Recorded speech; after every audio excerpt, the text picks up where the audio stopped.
In December 2023, police entered warehouses in Spain and Italy and found an industry built to imitate purity. Barrels were seized. Records were taken. 11 suspects were arrested. Authorities said roughly 260,000 liters of adulterated oil had been uncovered oil prepared to travel beneath labels that could make it look valuable, traditional, and safe. The fraud was modern. The temptation was ancient. Nearly 2,000 years earlier, Rome received olive oil in marked amphorae from across its empire. Producers, merchants, weights, and inspections could be recorded on the containers because the liquid inside them mattered too much to be accepted on trust alone. The empty jars accumulated into Monte Testaccio, a man-made hill of broken pottery, rising above the city like the fossil of an ancient supply chain. Today, olive oil stands in bright supermarket aisles beneath words like pure, natural, authentic, and extra virgin.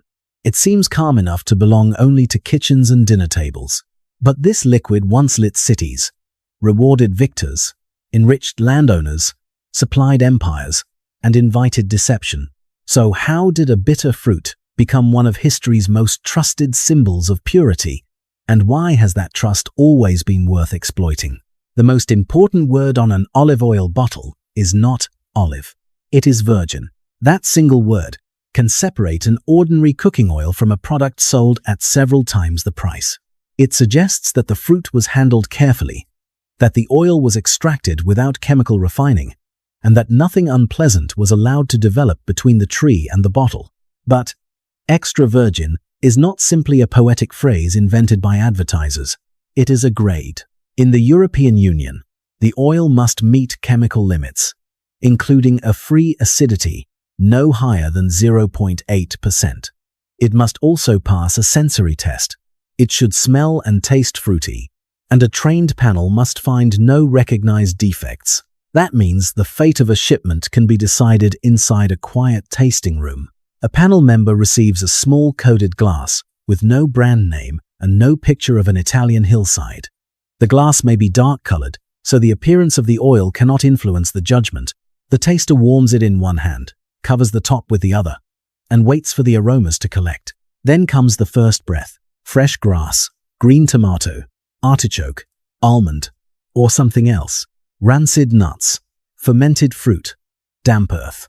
A stale odor left by olives stored too long before milling.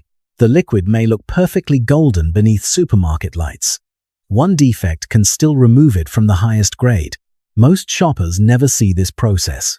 They stand in an aisle facing bottles that seem to tell their own stories. One shows a stone farmhouse beneath a Tuscan sun. Another carries an Italian flag, although the small print may describe oil blended from several countries. A third promises a single estate, an early harvest, or olives pressed within hours. The shopper sees landscape. The industry sees categories, laboratory measurements, storage temperatures, transport records, blending tanks, and legal definitions. Olive oil appears simple, but the finished product carries claims about origin, method, freshness, and quality. And every claim has a price. The higher the grade, the more valuable the oil becomes. The more valuable it becomes, the more profitable it is to imitate the grade, blur the origin, or let the image on the label do work. The oil itself cannot. That tension did not begin with modern supermarkets. For thousands of years, olive oil has required containers, seals, measurements, inspectors, and records of where it came from. But before laboratories classified it, before merchants stamped amphorae, and before empires moved it across the sea, people valued olive oil for a more immediate reason. It allowed them to hold sunlight after the sun had disappeared. The olive did not offer itself willingly. Fresh from the tree, the fruit was hard, bitter, and almost impossible to enjoy. It contained compounds that made the flesh harsh enough to punish anyone who expected sweetness. The tree could survive in thin soil and dry hills, but the fruit demanded knowledge. Some of the earliest communities to exploit olives lived along the eastern Mediterranean, where wild trees grew among limestone slopes, scrub, and coastal valleys. No single moment marks the invention of olive oil. The process emerged slowly, through repeated experiments with crushing, soaking, pressing, and waiting. Imagine a family working beside a shallow stone basin. The harvested fruit is piled on the ground. Someone rolls a heavy stone across it, breaking the skins and crushing the pits. The result is not the clear golden liquid shown in modern advertisements. It is a dark paste of flesh, water, broken stone, and oil. The paste is gathered into woven mats or baskets and pressed beneath weight. A cloudy liquid runs into a container. Then the work pauses. Oil is lighter than water. Given time, it rises. A careful hand can skim the upper layer away and store it in a jar. What began as an unpromising fruit has become something far more concentrated than the fruit itself. Portable energy that can last beyond the harvest. Part of it may go into food. Part may be rubbed into skin or mixed with herbs and perfumes. Part may help protect certain foods from air and moisture. But when evening comes, a small amount is poured into a clay lamp. A twisted fiber wick rests in the oil. Someone touches flame to the end. The room changes. Faces appear from the darkness. A tool can be repaired. A net can be mended. A child can be fed after sunset. People can speak, work, pray, or prepare for the next day, without surrendering immediately to the night. That small flame explains why olive oil became more than food. The tree absorbed sunlight for months. The fruit stored that energy. Human labor released it. The lamp returned it as light. A storage jar also represented security. Grain could fail. Animals could die. A sealed vessel of oil concentrated the work of an entire season into something that could be rationed, exchanged, carried to another settlement, or saved for a ceremony months later. Breaking that vessel meant losing far more than a condiment. Every measure of oil, however, carried a choice. Oil burned in a lamp could not be eaten. Oil used for perfume could not be traded. Oil stored for winter could not be consumed today. The liquid was useful because it could answer many needs, and valuable because those needs competed with one another. By the early Bronze Age, communities in parts of the Levant were producing olive oil in dedicated installations rather than only in household quantities. Pressing equipment, storage vessels, and organized work turned seasonal fruit into a resource that could be accumulated. And once a resource could be accumulated, it could be counted. Once it could be counted, it could be claimed.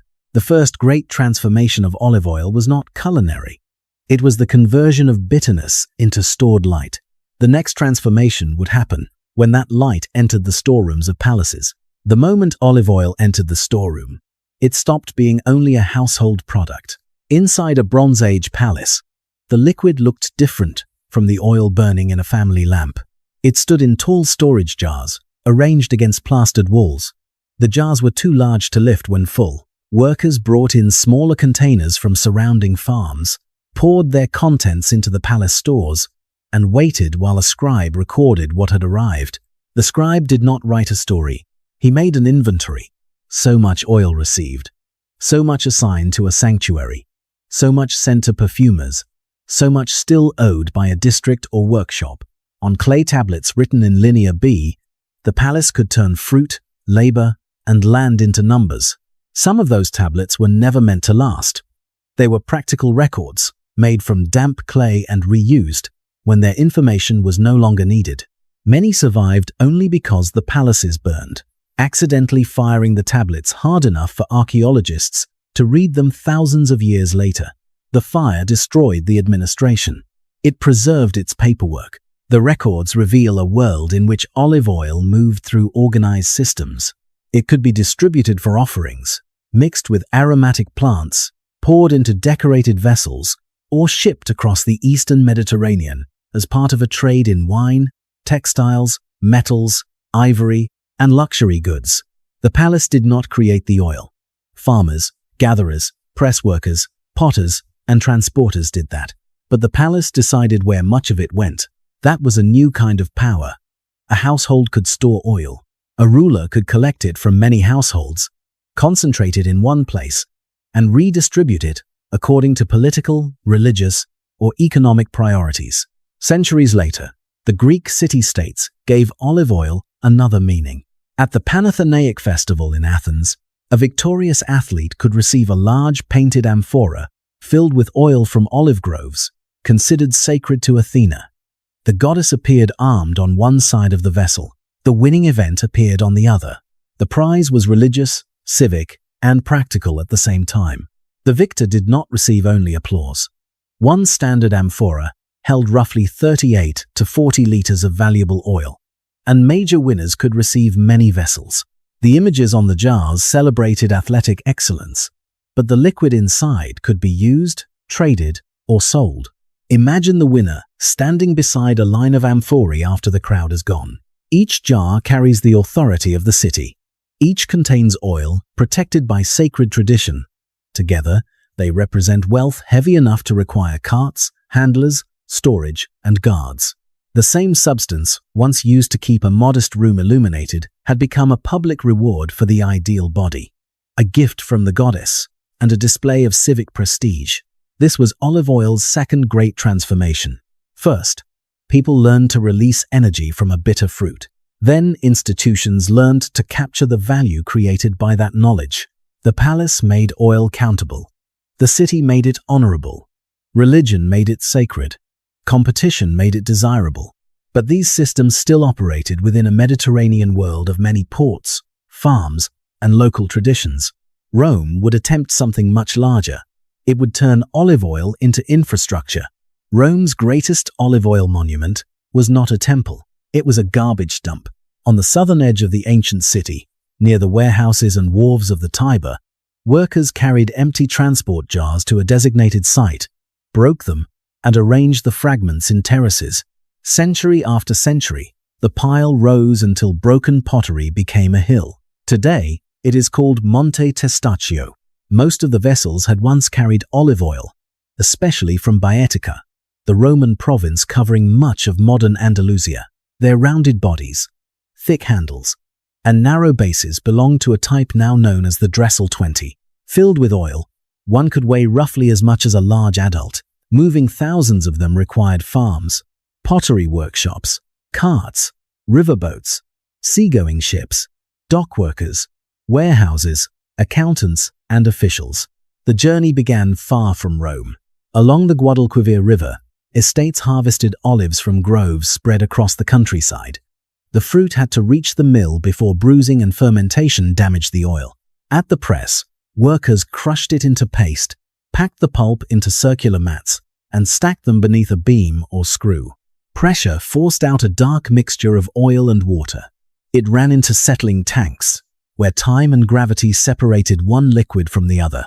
The oil was then poured into amphorae made in nearby kilns.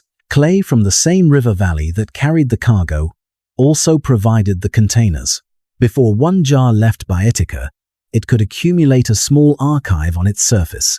A stamp might identify the workshop that made the vessel. Painted inscriptions could record the empty weight of the amphora, the weight of the oil, the merchant involved, the district of origin, or the official who checked the shipment.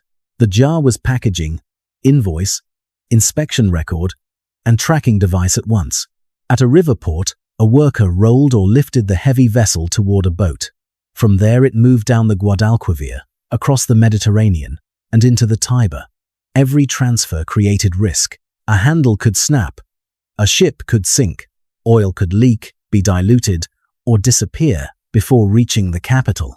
Imagine one amphora cracking as it is unloaded at Rome. Oil threads down the clay and spreads across the timber quay. A porter curses and reaches for the next vessel. An official studies the painted marks, checks a figure, and signals that the intact jar can continue toward the warehouses. The lost oil matters. The system does not stop. Rome consumed on a scale that no household press could satisfy. Oil went into kitchens, baths, lamps, religious practices, workshops, and public or military supply networks. Some arrived through private trade. Some moved through taxation and state distribution. The city drew food and fuel from provinces hundreds or thousands of kilometers away. That demand transformed landscapes. Landowners in Baetica could profit from supplying an imperial market. Potters produced transport jars by the thousands. Workers tended trees that would never shade the people who consumed their oil. Sailors crossed dangerous water, carrying a product whose final users would never know their names. The amphora made this distance possible. It also created a disposal problem. Large oil amphorae were difficult to clean thoroughly, and many were discarded after use. Residual oil could turn rancid, making the containers unpleasant to store or repurpose. Rome's solution was organized rather than elegant. The jars were taken to Monte Testaccio, broken deliberately, stacked into stable layers, and in some areas, treated with lime, apparently to reduce odors and improve sanitation. The mound was not random litter. It was the final station of an imperial logistics system. Stand at its base, and the hill looks like earth.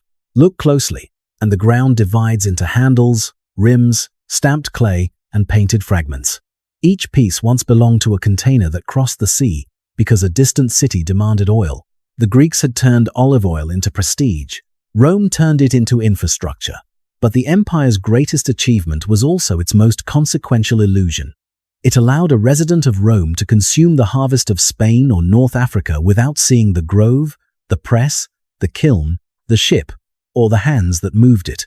The distance between producer and consumer had become part of the product. Rome would fall. That distance would survive. An olive tree can outlive the person who plants it. That gives the grove an appearance of permanence. Trunks twist and thicken while borders move, rulers change, and ownership passes from one name to another. After Rome's Western Empire fragmented, olive cultivation did not disappear. Mediterranean communities continued to prune trees, rebuild presses, preserve fruit, and move oil through local markets. In the Iberian Peninsula, farming under Al-Andalus carried older Mediterranean knowledge forward while adding new agronomic writing, water management, and commercial networks. The Spanish word aceite still carries the Arabic al-zayt inside it. The oil. The tree survived because each society found a use for it. But survival did not mean that the people tending it controlled its value. In a grove on a cold autumn morning, a grower studies fruit that has begun turning from green to purple. Harvest now, and each kilogram may yield less oil. But the flavor can be sharper, and the oil richer in qualities prized by premium buyers. Wait, and the fruit may contain more oil. It may also face rain, wind, pests, bruising, or over-ripening. There is no perfect date written on the branch. The decision depends on cultivar, weather, labor, mill capacity, and the intended market. Once harvesting begins, the pace changes. Family members and seasonal crews pull branches through combs, strike them with lightweight poles, or guide mechanical shakers around the trunks. Nets spread beneath the canopy catch the falling fruit. Crates fill. Tractors move toward the mill. Before sunrise, a crew spreads long nets beneath a row of trees. One worker guides a vibrating clamp around the trunk, while others pull the fabric tight. The branches shake. Olives fall in a hard, brief rain. The crew gathers the fruit, empties the nets, and moves to the next tree before the light fully reaches the grove. By noon, the crates are stacked. By evening, the same people may still be working while the mill runs through the night. The clock begins when the olive leaves the tree. Fruit stored too long in warm piles can heat, ferment, and develop defects. A producer hoping to sell high-grade oil must move the harvest quickly, even when neighboring farms are arriving at the same mill and every machine is already running. Imagine a driver waiting beside a trailer of olives after dark. The fruit represents a year of pruning, soil work, water decisions, and risk. Yet its quality can still fall while the trailer stands in line. This is where the romance of the grove meets the pressure of the harvest. The olive also traveled beyond the Mediterranean. Spanish missionaries carried trees north from Mexico into colonial California, planting them near missions for food, lamp oil, medicine, and religious use. The variety, later known as the mission olive, took root there. The tree crossed an ocean with empire, faith, and settlement. Again, the plant could take root, while control of the land belonged to someone else. At the mill, olives disappear into stainless steel equipment with the harvests of neighboring farms. Hours later, the oil may leave in an unmarked tanker. Nothing on its metal surface suggests a stone farmhouse, an ancient grove, or a family tradition. Those images may be added months later, when the oil is blended, bottled, and prepared for a market far from the people who harvested it. The grower, miller, trader, bottler, and brand owner may all be different people. Each controls a different part of the product's final value. A cooperative can help small farms mill their crop, preserve quality, and reach markets they could never serve alone. Laboratories and bottlers can protect honest oil from damage and fraud, but each additional stage also divides the final price among more hands, while giving the consumer fewer chances to see where the process began. The farm carries much of the biological risk. Farther along the chain, the finished package can capture much of the commercial identity. For centuries, olive oil had moved farther than the people who made it. Now, its identity could travel separately from the oil itself. The tree might be old. The image presented to the buyer could be brand new. Then, modern machinery and international standards introduced another transformation. They promised to make quality measurable, repeatable, and easier to protect. They would also create a hierarchy worth imitating. For most of history, people judged olive oil with their eyes, noses, and tongues. Then, the machines arrived. In a modern mill, olives move through a continuous line. Leaves and stones are removed. The fruit is washed, crushed into paste, and slowly mixed in a machine called a malaxer, where tiny droplets of oil join into larger ones. The paste then enters a horizontal centrifuge. It spins fast enough to separate oil from vegetation water and solid pomace. A second separator can remove the remaining water and fine particles. What once required stone basins, woven mats, heavy beams, and long settling times can now happen in a controlled flow of stainless steel. The machinery did not create olive oil. It changed what producers could control. Fruit could be processed more quickly. Contact with air, heat, dirty equipment, and fermentation could be reduced. A mill could handle large harvests while keeping different lots separate. The decisions made during a few hours after picking became visible in laboratory results and in the aromas released from a tasting glass. But modern technology also revealed that not every oil leaving a mill was the same. Some oil was fresh, fruity, and free from detectable defects. Some carried mild damage. Other batches smelled rancid, muddy, musty, or fermented. One lower grade became known as lampante. It was not considered suitable for direct consumption and was intended for refining or technical use. Industry found a use for that oil too. Refining could reduce acidity and remove unwanted color, odor, and flavor. The resulting refined oil was more neutral, but it no longer possessed the sensory character expected from virgin oil. It could be blended with a smaller amount of edible virgin oil and sold under a different category, simply called olive oil. Even the solid residue had value. After most of the virgin oil had been separated, the skins, pulp, crushed pits, and remaining moisture formed pomace. Additional oil could be recovered from this material, refined, and marketed under clearly separate olive pomace categories. One fruit had become a ladder of products. At the top stood extra virgin, obtained only through mechanical or physical processes, chemically within defined limits, fruity, and without recognized sensory defects. Below it stood virgin oil. Elsewhere were lampante oil destined for refining, refined oil, blends, and pomace products. The hierarchy protected consumers by giving different liquids different names. It also changed the economics of the bottle. A tank that qualified as extra virgin could command a higher price than one that failed the sensory test. A defect detected by a panel could move an entire lot down the ladder. A few hours of delay at harvest could become a financial loss measured across thousands of liters. Governments and producers therefore needed shared definitions. In 1959, the International Olive Council was established in Madrid under United Nations auspices. Over time, international standards specified chemical tests, trade categories, and methods for sensory assessment. Experts from 6 countries developed a standardized organoleptic method during the 1980s, and the Council adopted it in 1987. Imagine 2 glasses on a laboratory table. The oils appear almost identical.